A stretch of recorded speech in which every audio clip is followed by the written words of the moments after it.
Welcome back to Awful Movie Reviews. Alright, let's get going. This is going to be a big surprise, but The Flesh Eaters is the best movie I've ever watched so far on this channel. It's not near as bad as the other picks I've reviewed. Now let's not jump to conclusions, Mr. Murdoch. No, let's not, because it still wasn't very good. But first of all, have you seen this movie? And if so, what did you think of it? Let me know in the comments down below, and don't forget to like and subscribe to never miss out on another bad movie review. The characters, for instance, have 100 times more depth than any character from all the movies on this channel combined. For example, we get a character who struggles with alcoholism. There's also an interesting use of shadows to build a bit of atmosphere, and the first half manages to be alright and builds some suspense, but it's during the second half that things really start falling apart. What is it? What could have gone wrong?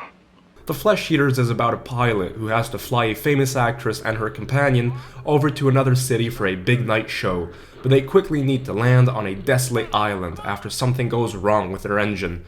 They think that they're all alone, but they meet a marine biologist who's a Nazi scientist working on developing some sort of flesh-eating bacteria in the water, which will eat you alive in a matter of seconds. Man, what a way to go. First thing to mention is that for 1964, it was quite brave of the producers to make this pretty gory for the time. Whenever a character is struck by one of those flesh-eating monsters, we see them slowly dissolving into skeletons. While it looks pretty corny for today's standards, it must have been just terrifying back then. I'm surprised that all of this even made the cut. It reminds me a lot of Eli Roth's Cabin Fever from 2002. The plot is a bit the same, although this one was undoubtedly better made. But maybe, just maybe, we can consider Cabin Fever to be a very loose remake of this movie. Alright, cut that out. Those creatures will burn through any material to get to the flesh, which I find weird because the boat at the beginning and the plane which lands on the water are completely fine. As I said, this is Citizen Kane compared to some of the other stinkers on this channel, but it still falls really short. It feels just too underwhelming. You know, the saying less is more? Well, it really applies here, and once we actually get into the climax, that's when things start becoming really boring. The flick just drags on for too long. I think that it's the pick's main problem. It's an hour and a half, which is quite long for back then. I really think that it would have been better if it was shorter and more condensed. It deserves an Oscar for the most obnoxious characters in the world, though. That drunken actress sometimes won't stop acting like a complete hag, even when she's sober. There's this hippie-type freak who comes out of nowhere as well.